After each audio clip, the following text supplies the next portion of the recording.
बच्चों आज हम लोग पढ़ेंगे भारत की सैन्य क्षमता का अगला भाग। वो है भारत के प्रमुख प्रक्षेपास्त्र।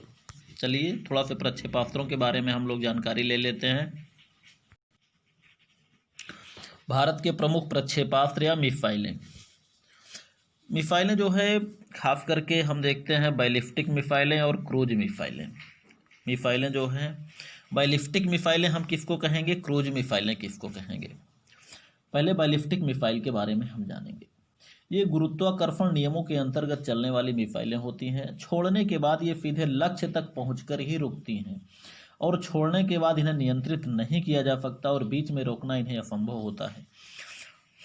कम दूरी से लेकर अंतर महाद्वीपीय मिसाइलें इन प्रकार बैलिस्टिक मिसाइलों की श्रेणी में हो सकती हैं। भारत की पृथ्वी, अग्नि आदि जो है मिसाइलें इसी श्रेणी में हैं और सभी अंतर महाद्वीपीय मिसाइलें सभी बैलिस्टिक मिसाइलें ही होती हैं। तो इससे आप लोग समझ गए होंगे बैलिस्टिक मिसाइलें क्या होती हैं। बैलिस्टिक मिसाइलें खास करके ऐसी मिसाइलें होती हैं जो छोड़ने के बाद आउट ऑफ कंट्रोल होती हैं। आउट ऑफ कंट्रोल, इनको कंट्रोल इनको ना तो इधर से उधर किया जा सकता है। जिस लक्ष्य पर इनको निशाना लगा के छोड़ा जाता है, छोड़ने के बाद ये वहीं पहुंचने के बाद ही ये रुकती हैं। उसके पहले बीच में ना तो इन्हें नियंत्रित किया जा सकता है और ना ही इन्हें इनकी दिशाएं बदली जा सकती हैं और ना ही इन्हें रोका जा सकता है। ठीक, ये सीधे बिल्कुल इसी तरह चलती हैं, बिल्कुल एक स्थान से एक कोण पे आधार पर छोड़ी जाती हैं और सीधे जाकर अपने लक्ष्य की ओर ऐसे गिरती हैं, बिल्कुल गुरुत्वाकर्षण के नियम से होकर। अगला है क्रूज मिसाइलें। क्रूज मिसाइलें जो होती हैं इन पर गुरुत्वाकर्षण के नियमों का कोई प्रभाव नहीं होता। ये मिसाइलें कम दूरी की मारक क्षमता वाली होती हैं और इन्हें छोड़ने के बाद इन्हें निर्देशित एवं नियंत्रित भी किया जा सकता है। इन्हें लक्ष्य तक पहुंचने से रोका भी जा सकता है और इनकी दिशा भी परिवर्तित की जा सकती है। भारत की प्रमुख क्रूज मिसाइलों में प्रमुख है वो है ब्रह्मोस मिसाइल जो है, जो कि भारत और रूस दोनों मिलकर इसको निर्मित किए हैं। इसे हम लोग कहते हैं भारत की एक क्रूज मिसाइल है, सुपरसोनिक क्रूज मिसाइल। ठीक, यानी अब आप समझ गए होंगे कि बैलिस्टिक और क्रूज मिसाइलों में अंतर क्या होता है। बैलिस्टिक मिसाइलें जो छोड़ने के बाद ना तो निर्देशित की जा सकती हैं, ना नियंत्रित की जा सकती है, ना रोका जा सकता है।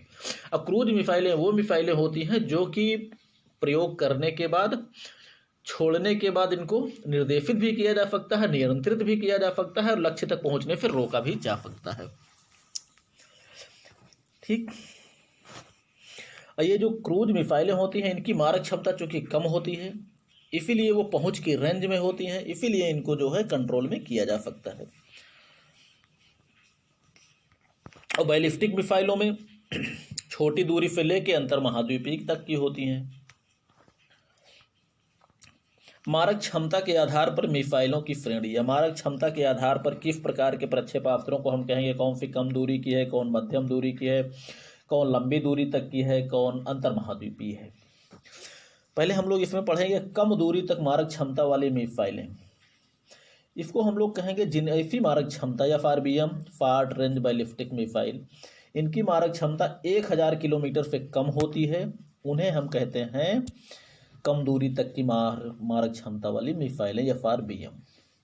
जैसे भारत की पृथ्वी मिसाइल जो 150 से लेकर 250, 300, 350 ऐसे होते होते क्रम से पृथ्वी 1, पृथ्वी 2, पृथ्वी 3 ऐसे करके चली गई हैं, सीरीज हो गई है, लेकिन फिर भी अभी तक मारक क्षमता इनकी 1000 से कम की ही रखी गई है। मध्यम दूरी तक मारक क्षमता वाली मिसाइलें जो है इनकी मारक क्षमता 1000 किलोमीटर से लेकर 3000 किलोमीटर तक की होती हैं। अब भारत की अग्नि 1 से लेकर अग्नि 2 तक की मिसाइलें जो हैं वो उनकी मारक क्षमता है 3000। भाई अग्नि 1 की मारक क्षमता 1500 किलोमीटर, अग्नि 2 की 2500 किलोमीटर। अग्नि 3 जो है उसकी मारक क्षमता 3500 किलोमीटर है, जो कि लंबी दूरी तक की मारक क्षमता में आ जाएगी। आगे हम लोग पढ़ेंगे लंबी दूरी तक की मारक क्षमता वाली मिसाइलें कौन सी होती हैं। इनकी मारक क्षमता 3000 किलोमीटर से अधिक होती है, परंतु 5000 किलोमीटर से कम होती है। भारत की अग्नि 3 एवं अग्नि 4 ये मिसाइलें हैं लंबी दूरी तक मारक क्षमता वाली मिसाइलें। आगे हैं अंतर महाद्वीपीय, या जिसे हम लोग बोलते हैं ICBM, inter continental ballistic missile या अंतर महाद्वीपीय मिसाइलें। 5000 किलोमीटर से ऊपर से लेकर जितनी ज़्यादा तक मारक क्षमता वाली होगी वो सभी अंतर महाद्वीपीय मारक क्षमता वाली मिसाइलें अंतर महाद्वीपीय मिसाइलों की श्रेणी में आती हैं। 5000 किलोमीटर से अधिक मारक क्षमता वाली सभी मिसाइलें या सभी प्रक्षेपास्त्र वो अंतर महाद्वीपीय की श्रेणी में आते हैं।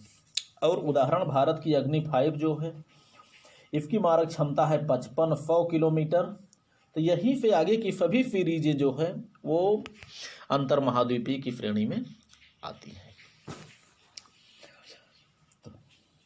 तो इससे जो है हम आप ये समझ गए कि भारत की मारक क्षमता के अनुसार कौन सी मिसाइलों को क्या कहा जाता है। कम दूरी की मारक क्षमता वाली 1000 किलोमीटर से कम होती हैं, मध्यम दूरी 1000 और 3000 के बीच में, लंबी दूरी 3000 और 5000 के बीच में। अंतर महाद्वीपीय प्रक्षेपास्त्र 5000 के ऊपर के सभी प्रक्षेपास्त्र ICBM ही हैं, अंतर महाद्वीपीय मिसाइलें ही हैं। चलिए अब थोड़ा सा हम जानेंगे भारत के प्रक्षेपास्त्रों के बारे में। चलिए, भारत के प्रक्षेपास्त्रों में पहला है पृथ्वी। पृथ्वी जो है इसे DRDO ने विकसित किया। 25 फरवरी 1988 में इसका परीक्षण किया है। यह एक प्रकार से सरफेस टू सरफेस या सतह से सतह पर मार करने वाली बैलिस्टिक मिसाइल है। ये कम दूरी की मारक क्षमता वाली मिसाइल है। अग्नि जो पृथ्वी 1 है इसकी मारक क्षमता 40 से लेकर 150 किलोमीटर रखी गई। बाकी पृथ्वी 2, पृथ्वी 3 सब जो है 100 किलोमीटर बढ़ती एक क्रम से चली गई। इसका परीक्षण स्थल हुआ है। पहली बार जहां परीक्षण हुआ है वो है श्रीहरिकोटा में। यह 1000 किलोग्राम वारहेड ले जाने में सक्षम है, अर्थात इस पर 1000 किलोग्राम तक का भार इसके द्वारा भेजा जा सकता है। 1000 किलोग्राम तक का बम ये ले जा सकती है। दूसरा प्रक्षेपास्त्र है अग्नि। अग्नि ये 22 मई 1989 में इसका परीक्षण किया गया। परीक्षण स्थल है चांदीपुर जो कि उड़ीसा में है। यह भी सरफेस टू सरफेस यानी सतह से सतह पर मार करने वाली एक बैलिस्टिक मिसाइल है। इसकी प्रारंभिक यानी अग्नि 1 की मारक क्षमता है 15 किलोमीटर। बाकी अग्नि 2, अग्नि 3, अग्नि 4 ये सब चीज़ें बढ़ाती चली गई क्रमशः। 1000 किलोमीटर सबकी क्षमता प्लस होती चली गई। ये भी 1000 किलोमीटर तक का विस्फोटक पदार्थ ले जाने में सक्षम है। इसके कई संस्करण विकसित हुए हैं, जैसे हमने बताया अग्नि 1, अग्नि 2, अग्नि 3, अग्नि 4, अग्नि 5, अग्नि 6। इसमें जो है मध्यम दूरी, लंबी दूरी, अंतर महाद्वीपीय तीनों श्रेणी विकसित की गई है, जैसे इसके पहले हम बता चुके हैं। अगला है त्रिशूल। इसका परीक्षण 5 जून 1989 को किया गया। परीक्षण स्थल है वही चांदीपुर उड़ीसा जिसे कहते हैं। यह तीनों सेनाओं हेतु विकसित किया गया। यह सतह से हवा में मार करने वाला प्रक्षेपास्त्र है। इसकी मारक क्षमता है 25 किलोमीटर। यह 15 किलोग्राम का विस्फोटक अपने साथ ले जा सकता है। अगला प्रक्षेपास्त्र है आकाश। इसका परीक्षण हुआ 14 अगस्त 1990 को। परीक्षण स्थल चांदीपुर उड़ीसा। ये भी सतह से हवा में मार करने वाला प्रक्षेपास्त्र है। इसकी मारक क्षमता 27 किलोमीटर है। यह 50 किलोग्राम का विस्फोटक पदार्थ या वारहेड ले जाने की क्षमता रखता है। अगला है नाग। नाग जो है 29 नवंबर 1990 में इसका परीक्षण किया गया। यह एक प्रकार का टैंक विरोधी प्रक्षेपास्त्र है जिसका प्रयोग टैंकों को तोड़ने के लिए बनाया गया है। इसकी मारक क्षमता 4 किलोमीटर है। इसका प्रमुख सिद्धांत दागो और भूल जाओ। अगर दागो और भूल जाओ शब्द अगर किसी भी सिद्धांत में आ गया तो समझ लीजिए वो टैंक विरोधी नाग प्रक्षेपास्त्र का ही सिद्धांत है। दागो और भूल जाओ। इसकी अचूक मारक क्षमता के कारण ही इसका जो सिद्धांत है वो है दागो और भूल जाओ। मारक क्षमता इसकी अचूक है। अगला है धनुष। धनुष कोई नया प्रक्षेपास्त्र नहीं है। ये पृथ्वी का ही एक नौसैनिक संस्करण है। पृथ्वी को ही नौसेना में जब सम्मिलित किया गया तो उसी को जो है नौसैनिक रूप दे दिया गया। उसका नाम रखा गया धनुष। ये 21 सितंबर 2001 को इसका परीक्षण किया गया। ये पृथ्वी का ही नौसैनिक संस्करण है।